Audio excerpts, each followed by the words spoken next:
Hi, Assalamu alaikum. I'm Dr. Nizamuddin Qasmi. I'm a sexual disorders and infertility specialist working here at Saira Healthcare and Hijama Center, Barabanki Uttar Pradesh. आज की इस video में हम बात करेंगे mail से रिलेटेड एक प्रॉब्लम के बारे में, जिसको हम लोग कहते हैं स्पर्मेटोसील या फिर एपिडिडाइमल सिस्ट के नाम से इसको कॉमनली जाना जाता है। इन दोनों के दरमियान क्या डिफरेंस है? एपिडिडाइमल सिस्ट हम किसको कहते हैं या फिर स्पर्मेटोसील हम किसको कहते हैं? इन दोनों के दरमियान एक छोटा सा डिफरेंस है, उसके बारे में हम बात करेंगे। इसी तरीके से ये सिस्ट होती क्या है, किन लोगों में होने के चांसेस ज़्यादा होते हैं और इसकी वजह से आपको क्या क्या परेशानियां हो सकती हैं या होती हैं और इसके ट्रीटमेंट के ऑप्शंस क्या हैं। अगर आपको स्पर्मेटोसील या फिर एपिडिडाइमल सिस्ट है तो क्या आपको परेशान होने की ज़रूरत है और इसके ट्रीटमेंट के ऑप्शंस क्या हैं? क्या सर्जरी ही इसकी जो है मस्ट है या फिर आप मेडिसिन के थ्रू इसको ट्रीट कर सकते हैं? ये सारी चीज़ें आज की इस वीडियो में हम डिस्कस करेंगे। तो सबसे पहले हम बात करते हैं कि एपिडिडाइमल सिस्ट एक्चुअली होता क्या है। एपिडिडाइमल सिस्ट आपको पता होगा कि टेस्टिकल्स के पीछे एक ट्यूब लाइक स्ट्रक्चर होता है जिसको हम लोग एपिडिडाइमिस कहते हैं। वो कनेक्ट होती है हमारी वास डिफरेंस से, वास डिफरेंस।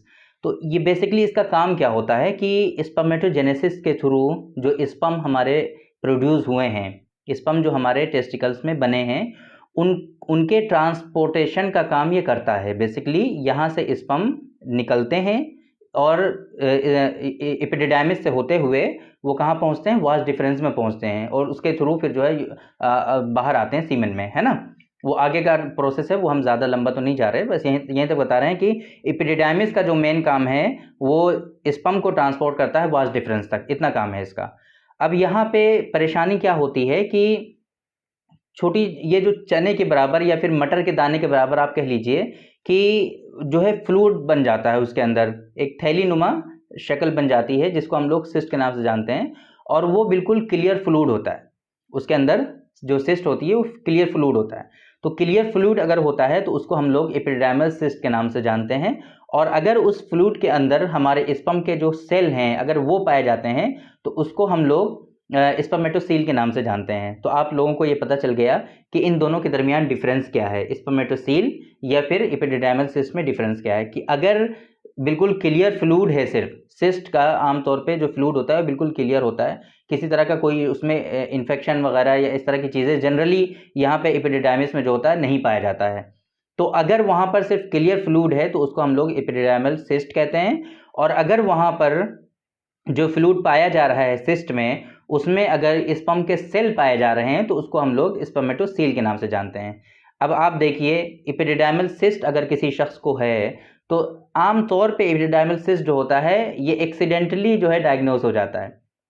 चूंकि वजह क्या है इसके पीछे कि एपिडिडाइमल सिस्ट या फिर स्पर्मेटोसील भी अगर आपको है तो इसकी वजह से आम तौर से किसी शख्स में कोई सिम्टम्स नहीं आते हैं, ना ही किसी शख्स को कोई पेन होता है, ना फिर जो है कोई हैवीनेस होता है, ना कोई उसको पता भी नहीं चलता है। तो इस वजह से ये जो है अगर रूटीन एग्जामिनेशन हो रहे हैं या फिर कभी जो है किसी शख्स ने टच किया और उसको फील हो गया तो इस तरीके से एक्सीडेंटली जो है डायग्नोज हो जाता है। या फिर किसी दूसरे पर्पज़ से आप किसी डॉक्टर के पास गए, उन्होंने एग्जामिनेशन किया तो वहाँ पर डायग्नोज हो गया। क्योंकि ये फील होता है बिल्कुल जो है मटर के दाने के बराबर या फिर आप समझ लीजिए चने के दाने के बराबर ये फील होता है टेस्टिकल्स के ऊपर। तो वहाँ पर ये आसानी से बिल्कुल टेस्टिकल से सेपरेट फील हो जाता है कि अगर आप खुद भी एग्जामिन करोगे तो आपको पता चल जाएगा। तो ये बात हो गई कि आमतौर से इसके होने की वजह से आपको कोई परेशानी नहीं होती है। एपिडिडाइमल सिस्ट अगर आपको है तो इसकी वजह से कोई घबराने की ज़रूरत नहीं है।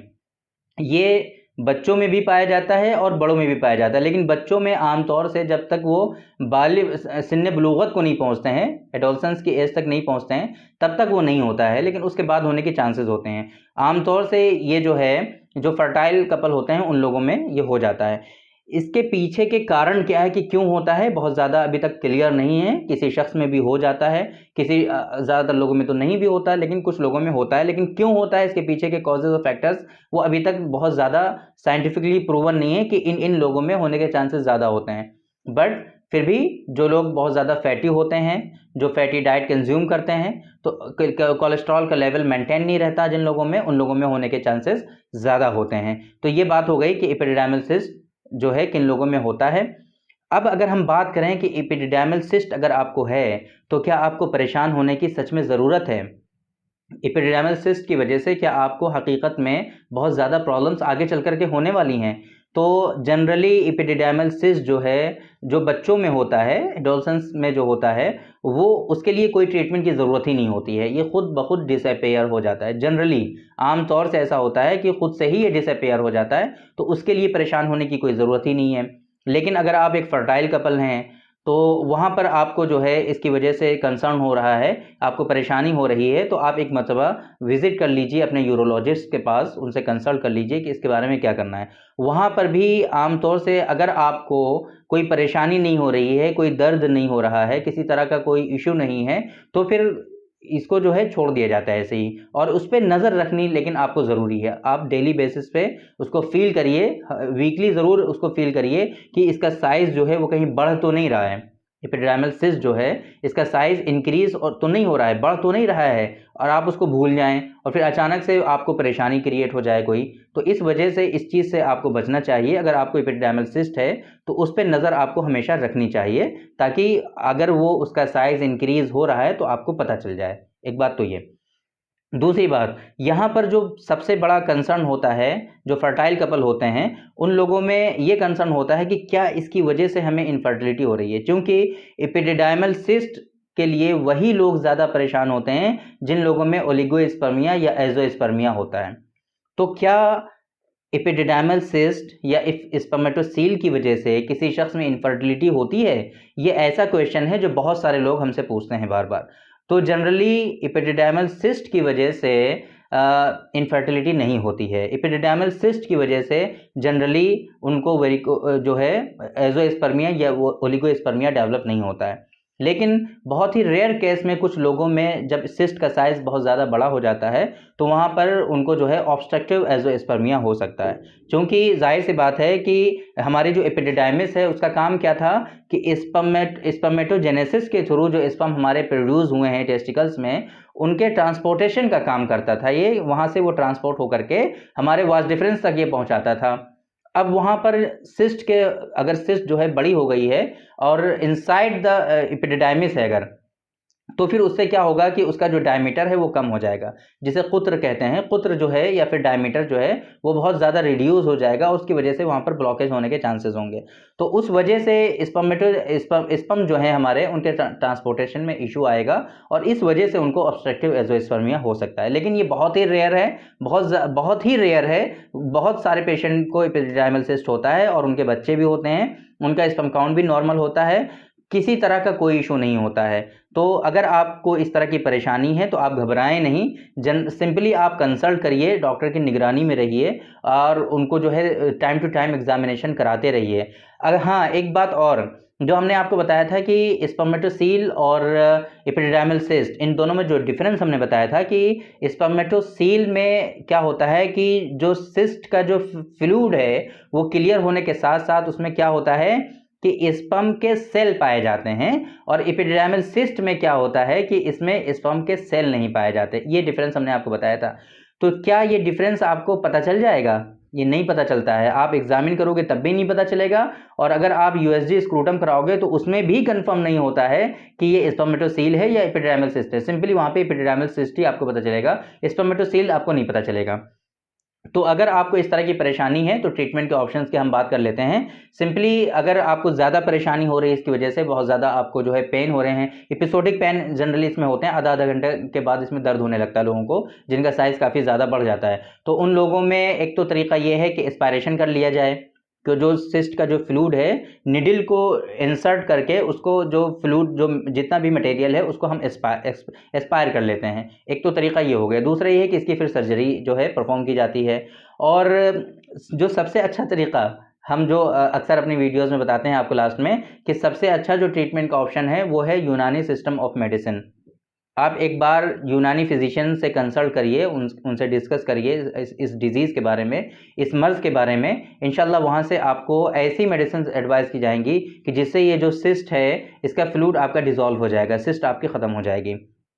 तो एस्पायरेशन भी कहीं ना कहीं एक अच्छा मेथड नहीं है, क्योंकि इसकी वजह से इन्फेक्शन के चांसेस बढ़ जाते हैं। जाहिर सी बात है, आप इंटरनल बॉडी में कुछ एक्सटर्नल चीज़ इंसर्ट कर रहे हो जहाँ पे प्रोटेक्शन बहुत अच्छा नहीं है, वहाँ पर जाहिर सी बात है लिम्फ नोड्स वहाँ पर नहीं है, तो इस वजह से इन्फेक्शन के चांसेस एक तो बढ़ जाते हैं। दूसरी ये कि आपको जो है वहाँ पर और भी दूसरे इश्यूज हो सकते हैं, जाहिर सी बात है इंजरी हो सकती है, कुछ ऐसे ही वहाँ पर स्ट्रक्चर ऐसा इतना बारीक होता है कि वहाँ पर आपको दूसरी इंजरीज भी हो सकती हैं। तो एस्पायरेशन से आपको बचना चाहिए, सर्जरी से जाहिर सी बात है, अगर मेडिसिन से आपके जो है रिजॉल्व हो जा रहे हैं प्रॉब्लम्स, तो सर्जरी से आपको वैसे भी बचना चाहिए।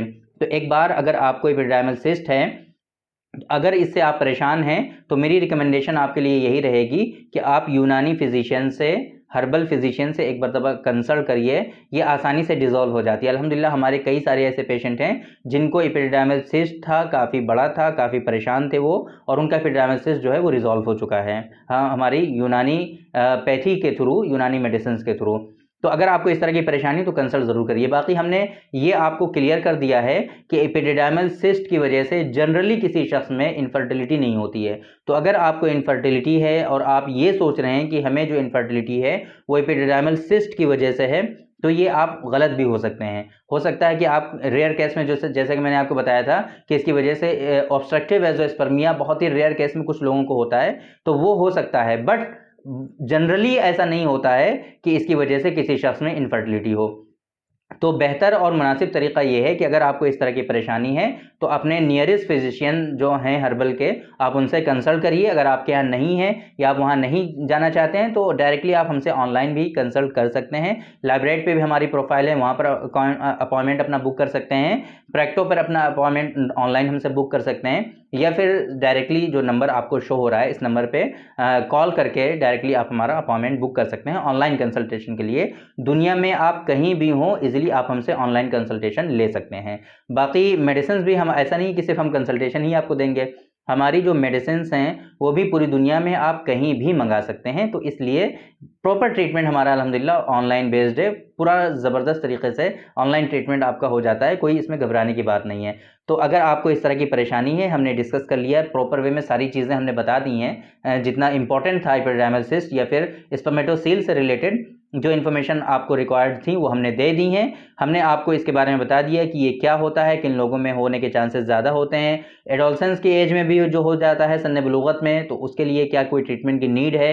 अगर फर्टाइल हैं आप, आपको कोई परेशानी नहीं हो रही, तो क्या आप उसके ट्रीटमेंट के लिए परेशान हों, या अगर आपको इनफर्टिलिटी है तो क्या इसकी वजह से इनफर्टिलिटी है, या फिर अगर आपके जहन में ये क्वेश्चन है कि क्या एपिडिडाइमल सिस्ट की वजह से आपको इनफर्टिलिटी हो सकती है, या फिर एजोस्पर्मिया अगर आपका आ रहा है तो क्या वो एपिडिडाइमल सिस्ट की वजह से है, ये सारी चीज़ें हमने आपको बहुत ही क्लियरली बता दी हैं, और इसके ट्रीटमेंट के क्या ऑप्शंस हैं वो हमने बता दिए हैं आपको। और इसी तरीके से लास्ट में जो सबसे अच्छा ट्रीटमेंट का ऑप्शन है यूनानी सिस्टम ऑफ मेडिसिन में, यूनानी दवाओं के थ्रू, हर्बल मेडिसिन के थ्रू, वो हमने आपसे डिस्कस कर लिया कि आप एक मरतबा फिजिशियन से ज़रूर कंसल्ट करिए इसके बारे में। इंशाअल्लाह ये जो सिस्ट है आपकी, ये रिजॉल्व हो जाएगी, और इसकी वजह से आमतौर से किसी को कोई परेशानी नहीं होती है। तो आप, लेकिन कंफर्म करना ज़रूरी है, अगर आपको इस तरह की परेशानी है, एबनॉर्मल स्ट्रक्चर आपके अंदर कोई पाया जा रहा है, तो उसकी कंफर्मेशन बहुत ज़रूरी है। कंफर्म करना ज़रूरी है कि क्या ये, इसके लिए हमें परेशान होना चाहिए या नहीं होना चाहिए। आप ऐसे, कोई भी डिजीज़ आपको हो तो आप ऐसे मत रहिए, क्योंकि बॉडी जो है, सेहत जो है आपकी, ये हज़ार नेमत है। सेहत के लिए जो है आप सेक्रीफाइस बिल्कुल मत करिए, आप कंसल्ट करिए। तो थैंक यू वेरी मच, बहुत बहुत शुक्रिया आपका। आज की इस वीडियो में इतना ही, इंशाल्लाह कल फिर मुलाकात होगी आपसे। एक दूसरी वीडियो में हम डिस्कस करेंगे आपसे एक दूसरे टॉपिक पर। तब तक के लिए आप हमें इजाज़त दीजिए। अस्सलाम वालेकुम।